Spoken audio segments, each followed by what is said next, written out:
Hello Wayfinders, I am Thomas.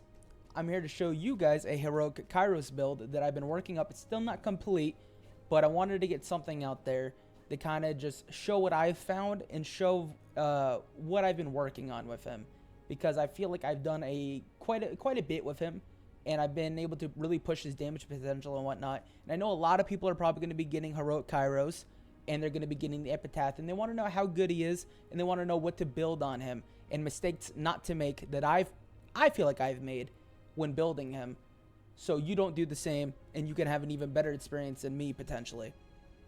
So let's get right into it.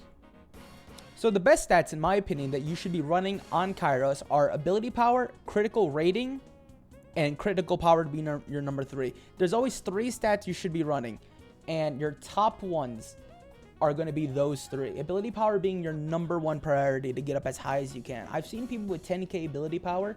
It's very good and you could definitely hit it. I have 5k critical rating. That's not even like a lot. Hopefully in the future we can get a lot more, but I've pushed 5k and it's really hard to push more than that. It's really difficult to keep getting higher and higher crit value and having ability power. Critical power, I would recommend to stay away from as much critical power, like get less critical power and go more into critical rating if you can, because you want to be able to crit more often than you're not. It's gonna be more DPS more than it isn't. Okay, so we're gonna go over affinity points, and you gotta be very careful what you spend these on, because these are permanent and you cannot touch these until either later in the game or they add more to be used that are available.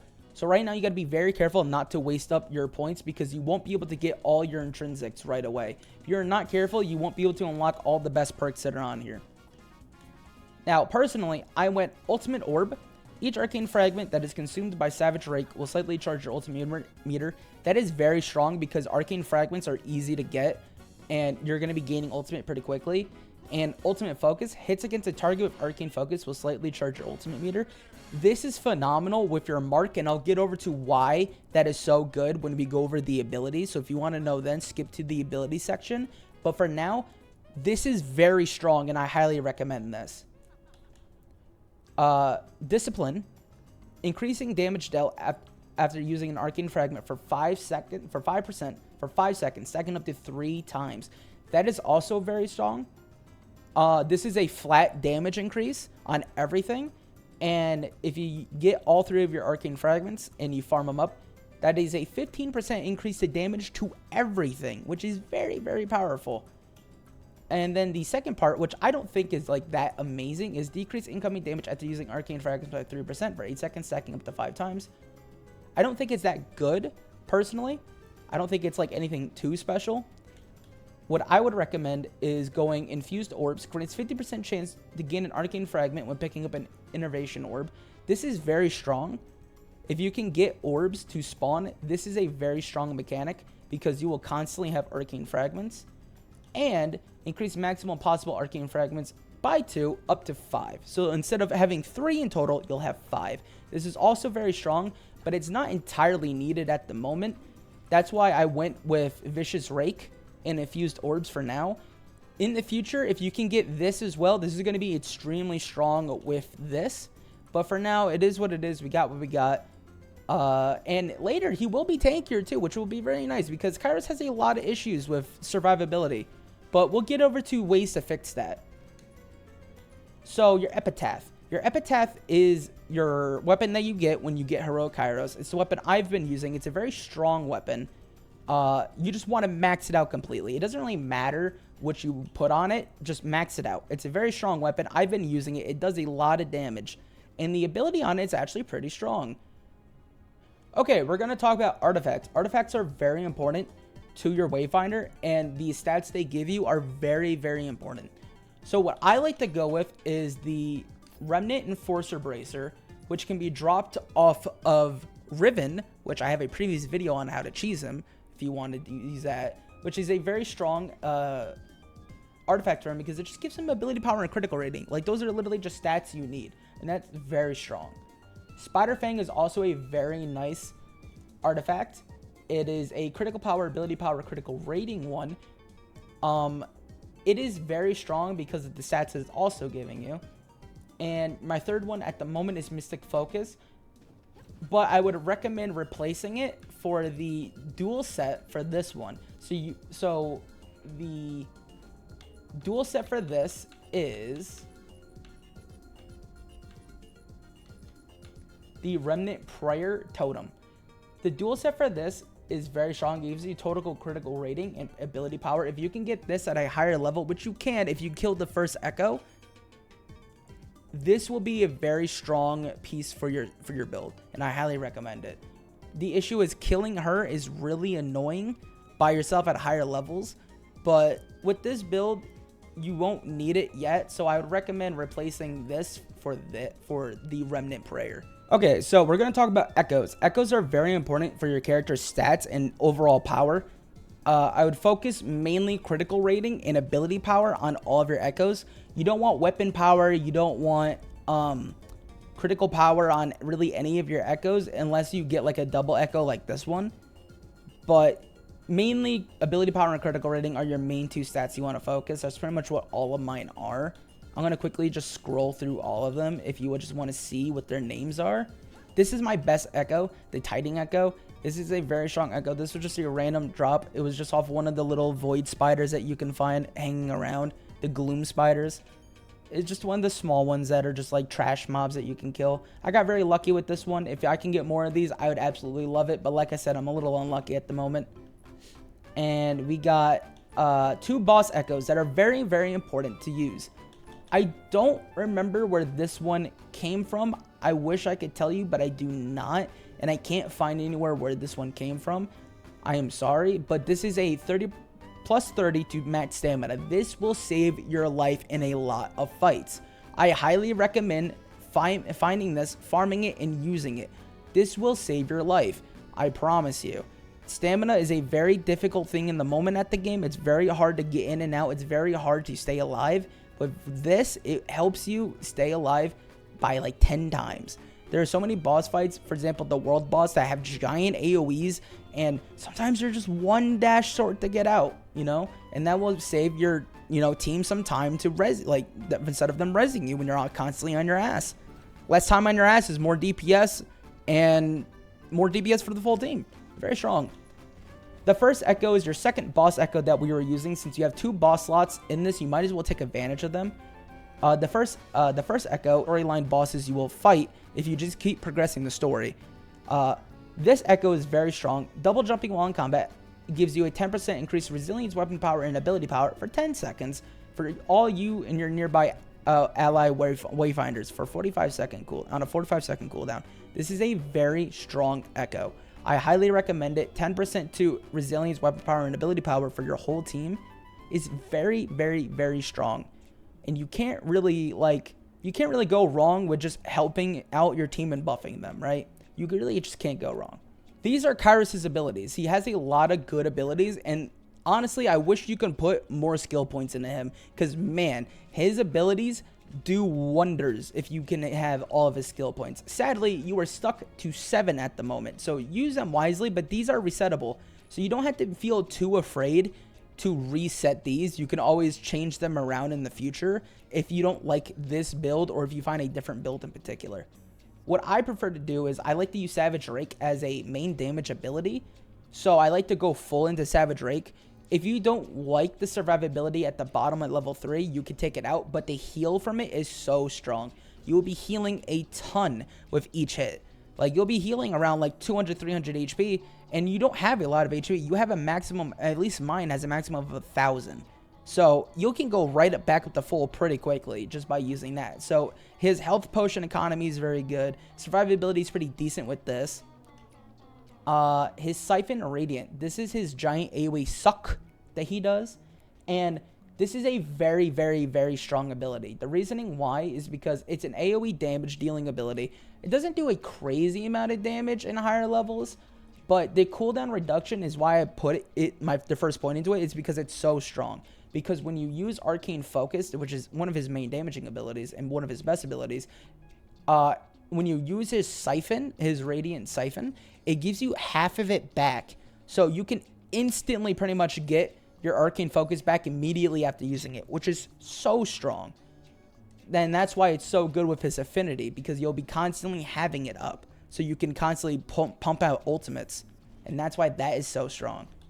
His Arcane Focus is one of his best abilities in my opinion, and I choose to build it with skill points over his ultimate for these reasons. The increased explosion damage is very strong. I've seen it explode and do 10k damage, 12k damage. It can do some crazy damage. It hits really hard. The increased effect radius is good for mobbing, and it's honestly good for boss fights that where you don't want to get too close, but you want to get close enough. You know, sometimes like you don't want to get too close to the boss, but sometimes you got to get close enough. So having the increased radius is also very nice. And the last one, this is what's really nice with this affinity bonus that we have that we're using. Deals a small amount of damage each time you hit a target with Arcane Focus. I notice this is working with your teammates too. If you have Arcane Focus on it, every time they hit them, they are also dealing the dot damage to them. It is a very strong ability that's constantly dealing damage. I've seen it do like 600 a dot, 500 a dot. Sometimes it's a little low if you don't have your if you don't have everything stacked up, like all your damaging abilities. But it's very, very strong, and I highly recommend it. And his big Whamma Jamma ultimate slows enemies by 50%. It's not that great. I wouldn't put a point into it just for that. Generates arcane fragments per enemy hit. It's not bad when you're mobbing and you're going through dungeons, but I also don't really recommend this. It's not that amazing. And increased damage by 15%. That is the big selling point of going all the way down. If you want to, you can spec all out of this and go into this. That's what I would recommend. Or even vice versa, you can spec all out of this and go into this. Personally, I think is the best solution. If you don't value the heals from this, then I guess I'd say you could do that. But the damage is so much higher with these increases, and the healing is so nice that the 15%, it's just an additive bonus that hopefully we can get in the future. His Arcane Fragment passive is so strong. Arcane Fragments grant extra charges of Savage Rake. Generate Arcane Fragments by using Siphon Radiant on enemies, landing combo finishers, and form various ability upgrades. These are very strong. These will allow you to use your Savage Rake without the Infinity upgrade. It'll allow you to use it 3 more times, so you'll be able to do a full another combo with it. That's a lot of hits. That's a lot of damage. And if each one is doing 5k a crit, 5k, 8k, 8k, you can really just start shredding bosses, and it's very strong. And this is the Arcane Harvest. This is the Epitaph's ability. Spinning Slash that deals damage and steals ability power from enemies. Increases power for each momentum level consumed. I don't really notice the stealing ability power. I'm not really entirely sure how that works. I couldn't really like figure it out when I was using it. I couldn't really. There's no guides or like. There's no websites telling anything, like saying anything like what it's actually doing. So I really don't know. It's actually kind of upsetting that there's not much more information on it, because I'd actually like to know and go full detail for you guys what it's actually doing. The passives are very strong. If an enemy has a chance to spawn a Orbin, which can be consumed by the Arcanists, their allies, to increase their power. This is very nice because, like I said, with the Affinity upgrade, you'll be able to get more rakes back, and you'll be able to also make orbs for your teammates, which also increases their ability damage. Blink. So this is a passive for the archetype of the character that he is. Him and Ness both are both the same archetype of character, and it allows them to basically jump across the map and have more iframes whenever they dodge. They're very safe. That's why you don't need to build health and defense on them, because you're very elusive, right? And these are just talking about your weapon and the type of weapon it is and how your combo meter is going to work on it. Mastery is a very strong thing that's in the game that you can take advantage of just by using weapons. Specific weapons have weapon archetypes / classes that give you bonuses depending on what weapon you're using. And since we're using the Epitaph, which is his legendary scythe, we're going to be running Momentum Dispersal. Dispersal? I'm probably wrong. But using this weapon ability grants you nearby allies 10% ability power per level of momentum consumed last 10 seconds. This is extremely strong. 10% ability power is very strong on him. Personally, I think it's the best thing you could be running if you're running the scythe, because everything else isn't really necessary. Heavy attacks, I don't ever use heavy attacks. Maybe I can try to incorporate them in the combos, but The scythe is so slow that I feel like using heavy attacks is hurting me more than it ever is helping. And this one is very interesting. Momentum causes your weapon attacks to deal up to 50% of your ability power's bonus ability damage, based on how full it is. When you reach full momentum, your next attack will send out a bolt of arcane energy that deals 20% of ability power as damage to nearby enemies. To change 2 additional enemies, its effect has a 15% cooldown. I don't think this is that bad. If you wanted to, you could probably go this if you wanted to, and it wouldn't be an issue, because I think this is probably almost as strong as this, because your weapon attacks will be doing a lot of ability damage since you're building so much ability damage. And honestly, it might be the better solution to go. It's up to you. I say give it a try and let me know how it goes. I'm going to be trying it out too. But personally, I just go this one because it's increasing all of his abilities and it's making him do more damage. And that's what we're looking for with Kyros. So what I'd like to talk about before closing out the rest of this video is housing artifacts. Housing artifacts are acquired from killing bosses. They will randomly give you a housing recipe, so you could come up to this lady and she will basically allow you to craft a housing artifact to put in your house that's going to give you increased stats or give you a special bonus to something when you're out in the field for you and your teammates. So for example, the first Echo, which is one of the boss things like that I was talking about earlier that you will be fighting in the main story at some point if you just keep pushing it, she drops a artifact that allows you to have 5% more ability power while at max HP for the whole team. And this is just a permanent stat if you have max HP for the whole team if you just put it down in your house. So I highly recommend farming her until you get this recipe. It's a very low drop chance, but it's super worth it. Alright, well that's going to be the end of the video. I hope you guys enjoyed the rest of the gameplay that I have for you guys at the end of this. If you do stick around and watch it. If you stuck around and watched the whole video, I really appreciate it. And I hope you guys want more content like this. I'm going to try to push out more content on the game. I'm going to try to build out more characters. Building characters takes a while. The XP grind is horrendous until they add a way to gain XP a little bit quicker. But I am working on Nis if you enjoy Nis. And I'm going to be working on Wingrave and Venomous at some point.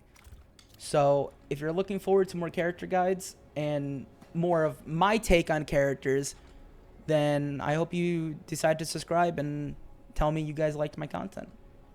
But that's it for now. Take care. Love y'all.